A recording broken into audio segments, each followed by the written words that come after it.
Bonjour tout le monde, bienvenue à un épisode spécial de Dans le Mille en été. Je pense que c'est la première fois qu'on fait ça, mais on a une bonne raison aujourd'hui, malheureusement pas une raison heureuse. Mais écoute, on a eu des nouvelles dans le monde du hockey pas mal grosses, fait qu'on pensait que c'était la bonne chose à faire de prendre une pause de notre pause pour venir vous expliquer un peu qu'est-ce qui s'est passé, puis parler avec une de nos amies expertes dans le domaine pour voir un peu où est-ce qu'on en est.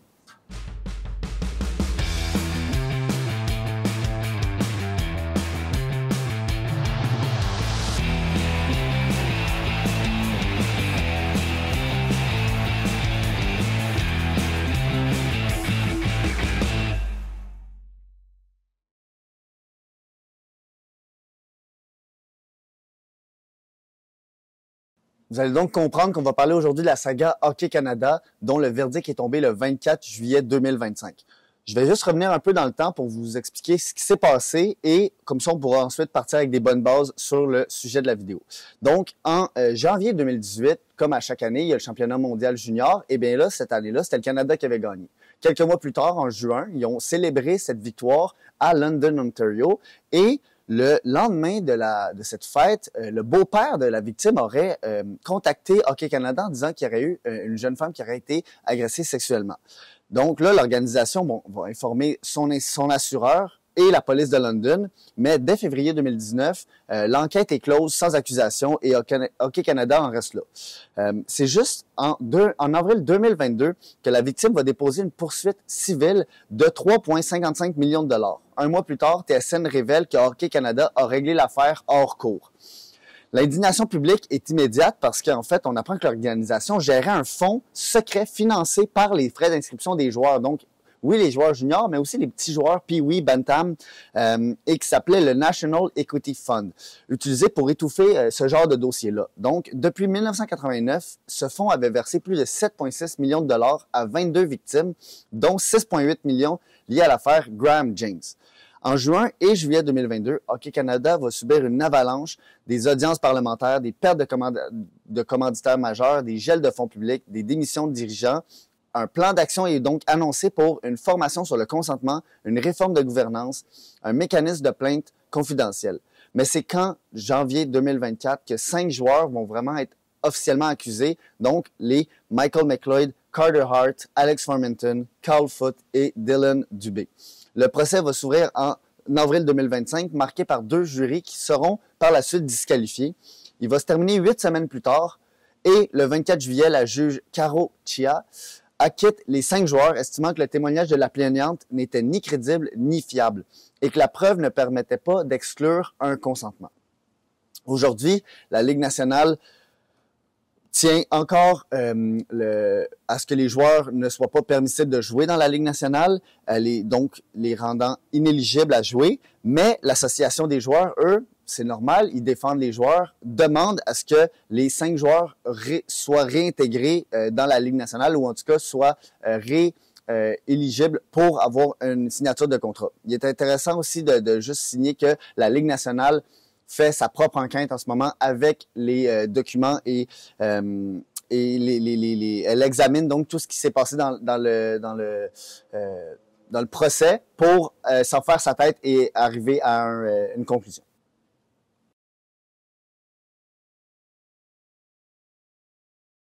Donc, pour la suite du podcast, c'est nous aider à rentrer en plus en détail, vraiment dans la question et dans les détails. On est accompagné de Alexandrine, qui est une grande fan du Canadien, numéro 1, une chercheuse en santé publique et puis une entrepreneure en prévention des violences à caractère sexuel. Bienvenue à Dans le Mille pour la deuxième fois, dernière fois en 2019, qui était venue nous expliquer le cas de Kyle Beach à Chicago, tout le temps pour des nouvelles négatives, mais bon.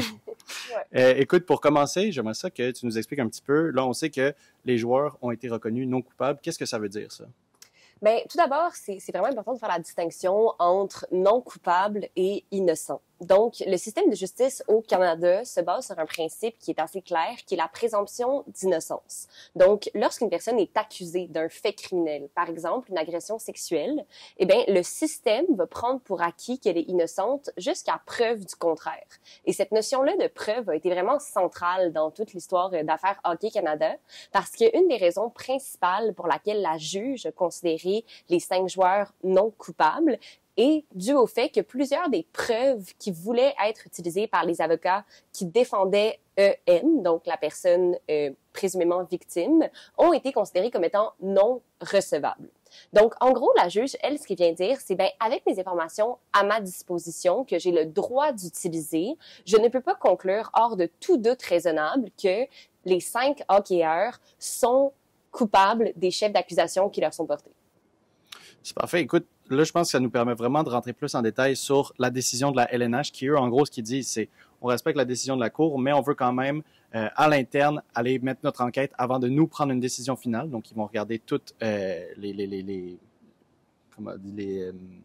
preuves qui ont été amenées au procès. Ils vont les réanalyser pour savoir si eux, les joueurs, veulent être réintégrés.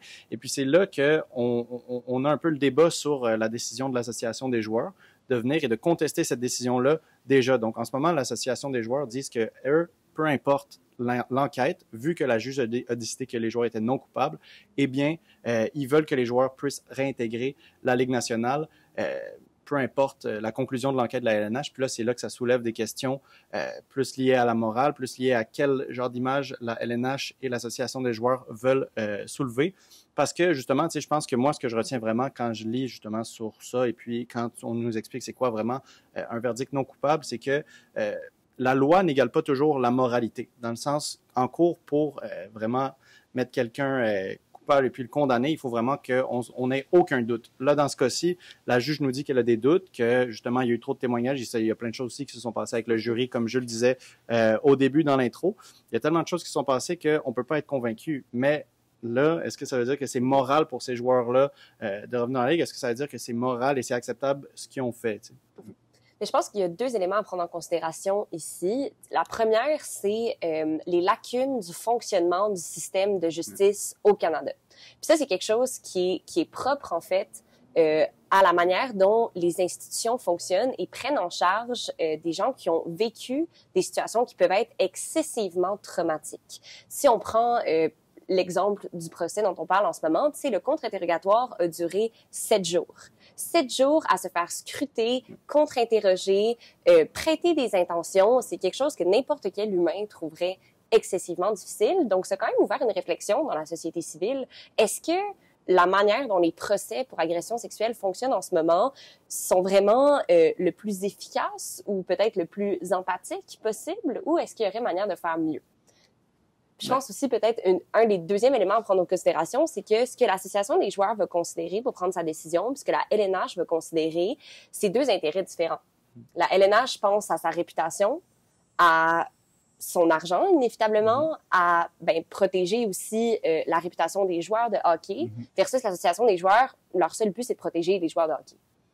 Ben, c'est ça, je pense qu'on va vraiment rentrer après dans un côté vraiment plus culture de hockey, mais tu sais, je pense que tu as soulevé des points super importants à propos de qu'est-ce que ça veut dire à propos de notre système de justice en général, puis qu'est-ce que ça veut dire pour les victimes en général dans la vie. Là, on a vraiment vu, c'est ça, une femme qui pendant des mois, pendant tout le procès, parce que tu sais, le procès a commencé, mais avant ça, il y avait déjà un courant médiatique autour de ça, c'était déjà couvert, qui a eu vraiment son histoire renversée, critiquée, qui a eu non seulement les avocats des joueurs, mais en plus, ça a fait beaucoup de bruit en ligne de gens qui, déjà, il y en a qui la traitaient de toutes sortes de noms, il y en a qui disaient que son histoire avait aucun rapport, puis elle, il faut qu'elle vive sa vie avec ça. Puis là, en plus, à la fin, on met tout, justement, le poids de la preuve sur elle. Puis, je sais pas, il faut vraiment qu'on se pose la question, est-ce que si nous, on était à sa place, puis on était victime de ça. Est-ce que ce verdict-là, et puis ce qu'on a vu vraiment dans les derniers mois, tout ce cirque un peu médiatique autour, tout ce que la juge a dit quand il y a eu la décision qui a été mise, ce qui était en première page de la presse, c'était pas juste non coupable, c'était vraiment la juge dit que EM, on peut pas croire son témoignage.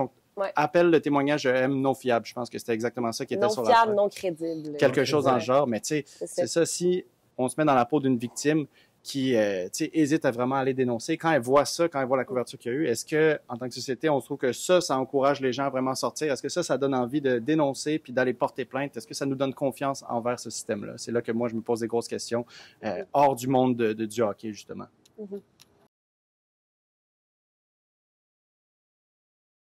Donc, pour la prochaine section, je vais juste revenir sur un peu les antécédents dans les dernières années qu'il y a eu par rapport à des cas, justement, légaux ou même d'agression sexuelle carrément. Et qu'est-ce qui s'est passé dans la ligue? Qu'est-ce qui s'est passé par la suite pour ces gens-là? Donc, premièrement, on va parler de Jake Virtanen, qui avait été accusé d'agression sexuelle lorsqu'il jouait avec les Canucks de Vancouver. Il avait donc été libéré par son équipe. Mais par la suite, il avait été acquitté lors de son procès. Et les Oilers, sans vraiment grande surprise, lui ont offert un essai professionnel, puis ils l'ont libéré. Est-ce que c'est parce qu'il n'était pas assez bon au hockey? Ça c'est une grande cause. Mais il avait aussi fini par poursuivre sa carrière en Europe. Et donc, on en entend plus parler de Jake Virtanen. Par la suite, donc, 2 personnes qui sont liées au cas de Kyle Beach, donc Stan Bowman et Joel Kenville, qui en fait, eux, ils n'ont pas été accusés, mais ils ont fait des actions incorrectes, donc de ne pas avoir agi suite aux allégations des agressions justement de l'entraîneur vidéo Brad Aldrich en 2010. Et donc, la réaction de la Ligue, Stan Bowman, lui, il a été pendant quelques années un peu ignoré par la Ligue, mais en ce moment, il est de retour dans la Ligue nationale en tant que DG de qui? Des Oilers d'Edmonton. Et donc, sa réintégration avait été approuvée par le commissaire Gary Bettman. Kenville, lui, c'est la même chose du côté des actions incorrectes, mais lui, ça lui a pris un peu plus de temps. Et là, maintenant, cette année, il va être le entraîneur-chef des Ducks d'Anaheim. Et c'est ça, encore une fois, Gary Bettman a accepté qu'il revienne dans la Ligue. Un peu, on peut penser à un Logan Mailloux qui, lui, n'avait été refusé de jouer dans la Ligue nationale jusqu'à il y a 2 ans, où est-ce que Gary Bettman avait autorisé qu'il signe et qu'il soit un joueur de la Grande Ligue. Et cette année devrait être sa première vraiment comme joueur établi. Sinon, un cas qui est peut-être un peu moins connu, mais c'est Slava Voinov, qui lui était un défenseur des Kings de Los Angeles dans les débuts des années 2010, qui avait été accusé d'actes de violence conjugale, et la LNH l'avait suspendu pour toute la saison et les séries éliminatoires en 2019-2020. Lui, en gros, il a eu une carrière quand même un peu rocambolesque. Là, il est en Russie, mais il y a des années qu'il jouait pas et autres. Donc, au final, on peut regarder le cas avec les 5 joueurs en ce moment qui ont été acquittés, puis se demander, est-ce qu'il y aurait des équipes qui feraient des offres aux joueurs? Est-ce que c'est un cas qui va venir changer la tendance qu'on voit dans les cas que je vous ai présentés en ce moment, ou en fait, la vie reprendrait un peu son cours et les équipes s'en foutraient un peu de ce côté-là légal et peut-être teinté, la carrière des joueurs est teintée, mais pour le côté hockey sur la glace, les équipes feraient, regardez, j'ai besoin d'un gardien de but, Carter Hart est la meilleure solution. Donc, c'est un peu ça la question que j'ai le goût de vous envoyer, là. Est-ce qu'il y aura un changement qui va se passer avec ce cas-là qui est beaucoup plus médiatisé, là, on s'entend? Écoute, au niveau des offres, là, la question que tu poses la première au niveau, est-ce que les équipes vont vraiment faire des offres? Je pense que là, en ce moment, c'est là un peu que, en tant que fan, en tant que média de hockey, on peut se sentir, vous pouvez vous sentir aussi important. Je pense qu'en ce moment, il y a beaucoup d'équipes qui vont attendre le règlement entre la LNH, entre l'association des joueurs, pour un peu prendre le pouls justement de comment est-ce que les gens se sentent. Tu sais, clairement, les Ducks d'Anaheim, quand ils ont pris Joel Quenneville, c'est parce que ils ont fait une étude publique sur est-ce que ça va bien passer auprès de nos fans? Est-ce qu'on va perdre des gens? Est-ce qu'ils vont pas venir prendre des billets? Est-ce qu'on va perdre des viewers à la télé? Fait que je pense que là, en ce moment, les équipes LNH vont faire la même chose dans un cas qui est les actions des 5 joueurs de Hockey Canada sont encore plus grosses. Donc, je pense que la décision des équipes à la fin de la journée, honnêtement, à cause des précédents que tu viens de nommer, ne va pas être morale. Donc, c'est pour ça que les fans vont avoir un gros rôle à jouer. Je pense que si vous êtes un fan d'une équipe qui achète de la marchandise, qui regarde les matchs de l'équipe, c'est là que votre rôle va être important de montrer votre voix, montrer que vous aussi, justement, admettons, j'en prends un au hasard entre les 5, là, mais il y a beaucoup de rumeurs. Je pense que celui sur lequel j'ai entendu le plus de rumeurs, c'est Carter Hart, parce qu'il y a beaucoup d'équipes qui cherchent des gardiens de but. Montrer qu'admettons, moi, si je suis un fan des Canadiens, si on allait chercher Carter Hart, les matchs, je ne veux pas les regarder. Je ne veux pas donner d'argent à cette équipe-là qui, lui, supporterait quelqu'un qui, on l'a dit tantôt, a été acquitté, mais qui n'a pas été prouvé innocent non plus. Mais je trouve ça intéressant comme réflexion aussi. Puis je crois que c'est vrai qu'il faut se rappeler qu'avant toute chose, la LNH, c'est une business. Donc, sa décision va très probablement être guidée sur ce qui va lui rapporter le plus d'argent ou lui en faire perdre.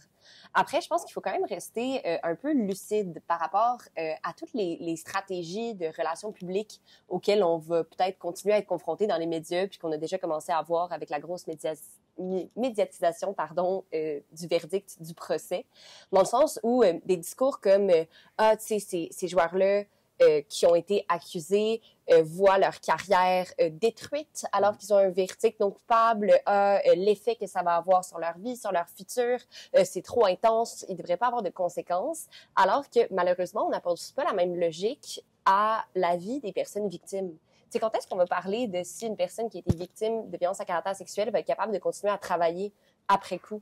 Quand est-ce qu'on va parler de l'effet que ça va avoir sur sa qualité de vie, tu sais? Fait qu'il faut faire attention là-dessus. Parfois, il y a des manières dont les informations sont présentées dans les médias qui sont pas complètement impartiales. Fait qu'il faut rester un peu lucide. Puis je pense qu'une autre question que ça vient poser aussi, en tant que femme, tu sais, moi, personnellement, j'aime voir du bon hockey. Je vais le dire cash, tu sais, quand on regarde un match, on a envie d'avoir de l'émotion, d'avoir des choses qui se passent, que le jeu soit rapide, qu'il y ait des buts, qu'il y ait des beaux arrêts. Par contre, pour que ça arrive, il faut des joueurs qui sont sur leur 31. Puis, ce type de situation comme ça pose la question, est-ce que l'éthique et l'image du joueur de hockey est en train d'évoluer ou peut-être même de changer? Parce qu'on le sait, tu sais, les années des frères Costitine, de Nathan Beaulieu, Alex Galchenyuk, Alexander Radulov, les gars qui font le party, qui prennent la coke, qui boivent, qui vont au bar, on n'est plus vraiment rendu là. Tu sais, je pense qu'il y a certains entraîneurs qui disaient, tu sais, les gars, ils sortent plus, ils vont plus au club, les jeunes joueurs.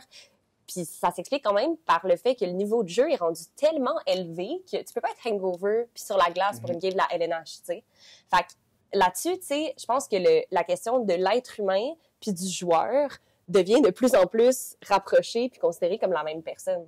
Mais selon vous, est-ce que vous pensez que, justement, cette question-là d'éthique du joueur de hockey évolue pour que le public soit plus exigeant envers qui les joueurs sont à l'extérieur de la glace?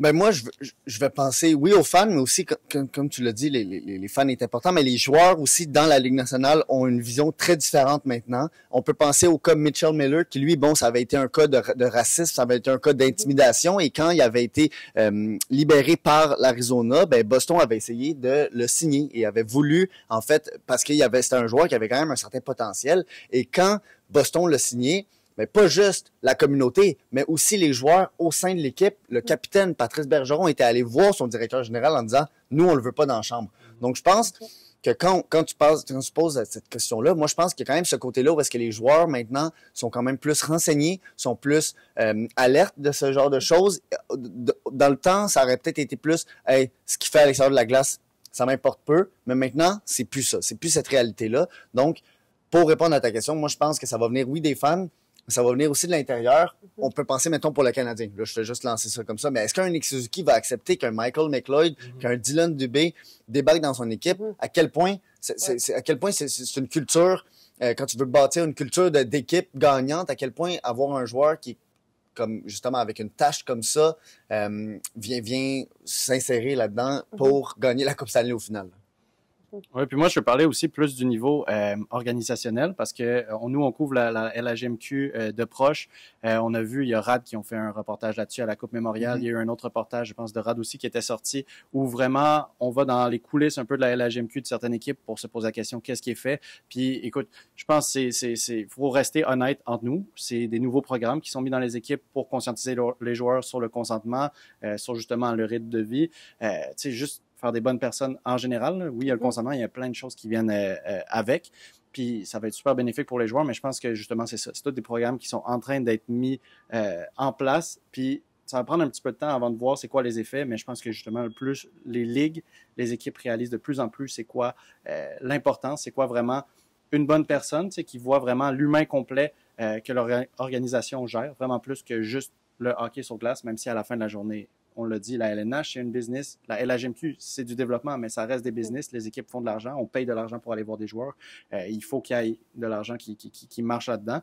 Ça va tout le temps rester ça, mais je pense que justement, les équipes et les ligues font vraiment un plus gros effort là-dessus. Puis, on a vu aussi Cecchini, le nouveau dirigeant de la GMQ, qui, lui, a fait vraiment... on l'avait reçu, je pense, sur la bande, une de ses premières interviews. La première interview, je pense, en étant gérant de la Ligue. Et puis, une de ses priorités, c'était vraiment là-dessus. Il a dit, l'éducation, il faut que les joueurs, quand ils arrivent dans l'équipe où ils ont une bonne éducation à ce niveau-là, mais juste en général, il faut qu'on n'oublie pas le focus de l'école. Et puis, justement, créer des bonnes personnes, créer plus d'initiatives de la Ligue, des équipes, pour justement conscientiser les joueurs sur tous les problèmes. Ce qui est dit sur la glace, parce que tu sais, là, on parle d'agression sexuelle, mais on a aussi des insultes qui sont racistes, homophobes. On a vu des joueurs être suspendus avant pour ça. Montrer que ça, c'est inacceptable. Puis pourquoi aussi, à l'intérieur, pas juste à cause de ta suspension, mais pourquoi est-ce que quand tu fais quelque chose comme ça, en tant que ta personne, ça devrait venir te chercher, ça devrait venir te déranger, puis se rendre compte de l'impact que ça a sur l'autre personne. Quand tu fais une insulte raciste sur la glace, une insulte homophobe, ça exclut un groupe du hockey. Alors qu'après ça, on veut tout le temps dire que n'importe qui au Québec, tu sais, surtout, on voudrait venir pouvoir jouer au hockey, que c'est un sport pour tout le monde. Quand il y a des agressions sexuelles qui sont commises, ça vient affecter, comme tu l'as dit plus tôt, on parle de la vie des joueurs de hockey, mais il y a quelqu'un et une famille derrière qui est affectée par tout ça. Donc, ça peut vraiment avoir des étendues qui sont beaucoup plus grandes que juste le hockey.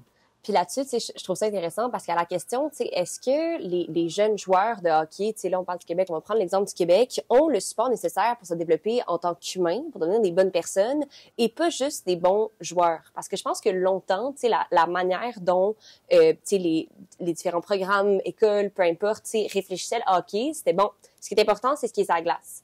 Mais là encore, on réalise que quitter en tant qu'humain, ta capacité de rétention au stress, comment tu t'entends bien avec tes coéquipiers, est-ce que tu as un leadership positif, ça impacte la qualité du jeu sur la glace. Fait qu'on peut pas dissocier les deux. Puis dans cette réflexion-là, par exemple, moi, dans mon expertise en prévention des violences à caractère sexuel, s'il y a quelque chose qui est avéré par les statistiques, c'est l'impact de l'impunité.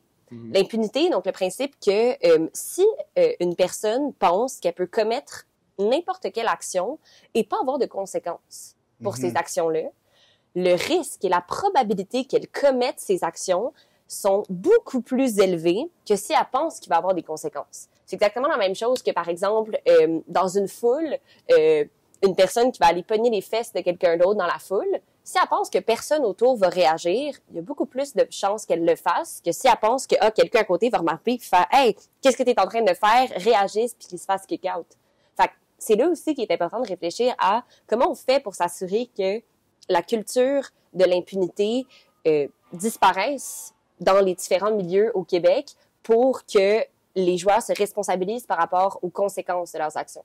Puis je pense que là, écoute, aussi au hockey masculin, il y aurait beaucoup à apprendre justement de la contrepartie du hockey féminin où justement il y a un hockey Canada féminin, il y a des équipes féminines, il y a une énorme ligue universitaire qui est au Québec sous-développée, mais dans le reste du Canada avec énormément d'équipes en NCAA et pourtant, dans ce côté-là du sport, tu sais, si on pense vraiment que c'est le hockey le problème, ben il y en a, logiquement, il devrait en avoir des deux bords. Fait que clairement, il y a quelque chose du côté du hockey masculin qui est mal calculé, puis je pense qu'on pourrait vraiment apprendre à regarder de l'autre bord, comment est-ce que c'est organisé, comment est-ce que le leadership prend en compte, tu sais, en ce moment dans la PWHL, il y a une joueuse qui a tenu des propos avant d'être repêchée dans la Ligue. Comment est-ce que la Ligue a géré ça? Comment est-ce que les fans ont réagi? Je pense qu'il y a énormément de choses à apprendre de là parce que moi, écoute, de mon point de vue, je suis allé à des matchs PWHL, je suis le U-Sport médiatiquement.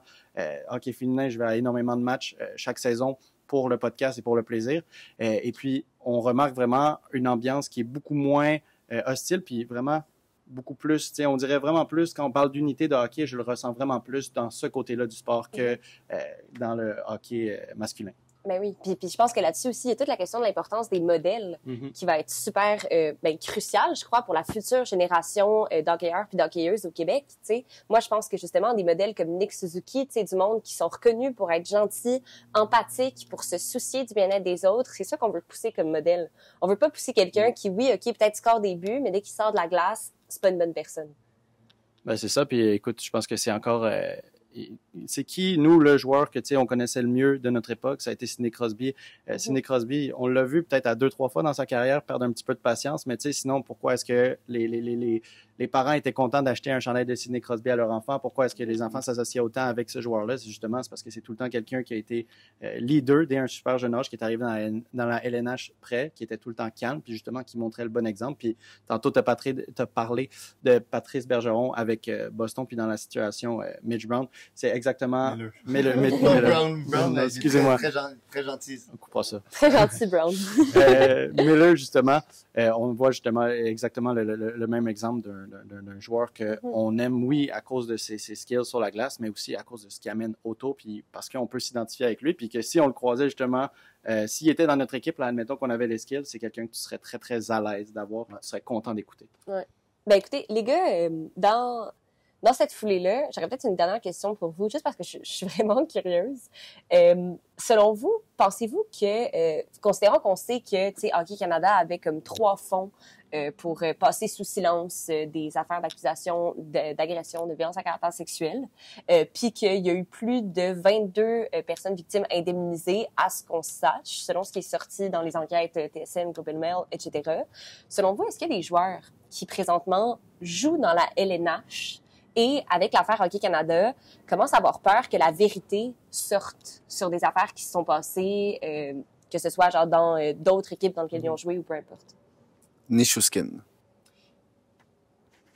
C'est quand même un bon exemple. Je pense qu'on avait parlé justement dans notre épisode de Playoff où ça, c'est un exemple parce que aussi c'est un de ceux qui est à moitié sorti, où on n'a jamais su la vraie histoire. Fait que on ne sait pas exactement c'est quoi. Bon, Nichushkin, ça serait pas nécessairement Hockey Canada parce que c'est un Russe, je crois. Mais bon, hein, on sait que Hockey Canada a un fonds d'indemnisation. Est-ce que Hockey USA en a un? Est-ce que la Hockey Russie, je sais pas comment leur organisation s'appelle, mais est-ce qu'eux, y en ont un?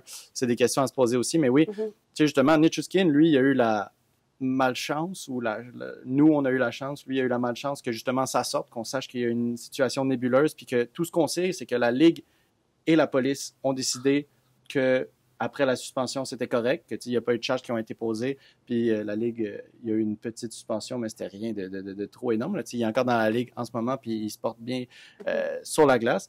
Fait que, oui, moi, à mon avis, les fonds d'indemnisation, surtout quand il y en a 3, tu crées pas ça juste pour le fun. C'est pas les gérants de Hockey Canada qui se sont dit, tu sais quoi, au cas où, on va s'en mettre pas 1, mais 3, au cas où. Puis il y avait des stats aussi, je pense que tu nous as dit, c'était 22 joueurs, 22 cas, que c'est... 22 victimes qui auraient été indemnisées. Mais je sais pas s'il y a d'autres cas, par exemple, où il y avait 5 joueurs d'impliqués et non 1. C'est ça. Fait que déjà, on sait pour un fait que il y a 22 fois où ces fonds-là ont été utilisés. Minimum. Est-ce qu'on sait que... est-ce qu'on connaît les détails à chaque fois? Non. Donc, c'est là, déjà, là-dedans, il y a des joueurs qu'on sait... Est-ce peut-être qu'ils sont plus dans la LNH, mais il y a des joueurs qui ont été impliqués là-dedans. Puis, il y a aussi beaucoup... Tu sais, les fonds d'indemnisation, il faut quand même que la victime se rende à aller porter plainte, à faire une plainte à Hockey Canada pour qu'elle soit compensée. Fait que les victimes qui, tu sais, justement, tantôt, quand on parlait de la fin du procès, que moi, je dis, si je me mettais à la place de la victime, est-ce que la médiatisation qu'il y a eu, est-ce que les devant de page qu'on a vu, ça me donne envie de sortir? Non. Donc, il y a peut-être beaucoup d'autres victimes qui, eux, ont été dans cette situation-là où, quand ils ont eu la chance de porter plainte, ils ne l'ont pas fait parce qu'ils avaient peur, parce qu'ils voulaient pas paraître, justement, comme EM a paru en ce moment. Puis, quand on voit, justement, la situation qui vient de se dérouler, je tiens à dire que je les comprends totalement, puis je sympathise vraiment avec eux. Ben oui, à 100%. Puis je pense que c'est important dans tout ce travail d'éducation-là aussi de faire comprendre que le mythe de la victime parfaite ou de la situation d'agression sexuelle, comme on s'imagine dans nos têtes, que c'est entre 2 inconnus, l'agresseur c'est un homme, la victime c'est une femme, dans une ruelle sombre, qu'il y a de la violence, du sang, c'est une anomalie statistique. La majorité des cas ressemblent pas à ça. Il y a plein de situations où, justement, tu sais, l'auteur de la violence va être un homme en position d'autorité, la personne victime va être un homme aussi. On le sait même dans le milieu du hockey. Il y en a eu des jeunes joueurs qui ont déjà été victimes. Fait que je pense que plus on se met à en parler puis à dire que il y a des gens qui sont prêts à soutenir les personnes qui prennent parole pour entamer un processus de guérison, puis essayer de faire en sorte que ça arrive plus le hockey va devenir un milieu qui va être le fun, puis où le plus de personnes possibles vont pouvoir s'épanouir, puis peut-être avoir une chance de se rendre le plus loin qu'ils veulent. T'sais. Ouais, je pense que ça fait une belle conclusion, puis tu sais, s'il y a des gens qui nous regardent, si vous êtes coach au hockey, si vous êtes joueur de hockey, si vous êtes parent au hockey, je pense que justement, ça fait partie en tant que nous tous, nous en tant que médias, vous en tant que peu importe le rôle que vous avez dans le hockey, de justement, si on est témoin de quelque chose, si on est conscient de quelque chose, justement, de le pointer, de dire que c'est pas correct. C'est sûr que, tu sais, justement, j'ai mentionné le coach parce que quand on parle de former des jeunes joueurs, des jeunes personnes qui sont bonnes dans la société, c'est sûr qu'à 12 ans, si vous êtes témoin de quelque chose, ça va être plus difficile d'aller le dénoncer, mais c'est pour ça que justement, nous, il faut qu'on prenne notre part, qu'on aille justement pointer ça. Puis de l'autre côté de la médaille, s'il y a quelqu'un qui vous fait part d'un témoignage comme ça, soyez à l'écoute, écoutez qu'est-ce qu'on peut faire, puis justement vraiment être là pour ces personnes-là, pour les joueurs de hockey, mais tu sais aussi pour l'autre côté, les gens qui subissent les conséquences justement des manquements que ce soit Hockey Canada ou bien des organisations, parce que on le sait qu'il y en a eu beaucoup. Mais sur ce, je veux te remercier beaucoup, Alexandrine, d'être venue avec nous discuter. Écoute, moi j'ai juste à dire, Renaud pour futur président de Hockey Canada, moi je pense que ça irait bien. Hein? Premier président du Québec. Hop là! On se retrouve avec Jules aussi pour des capsules vidéo en septembre à la rentrée. Et puis, merci encore et bonne soirée après-midi à tout le monde. Merci d'avoir été avec Dans le Mille pour cet épisode triste mais spécial d'été 2025.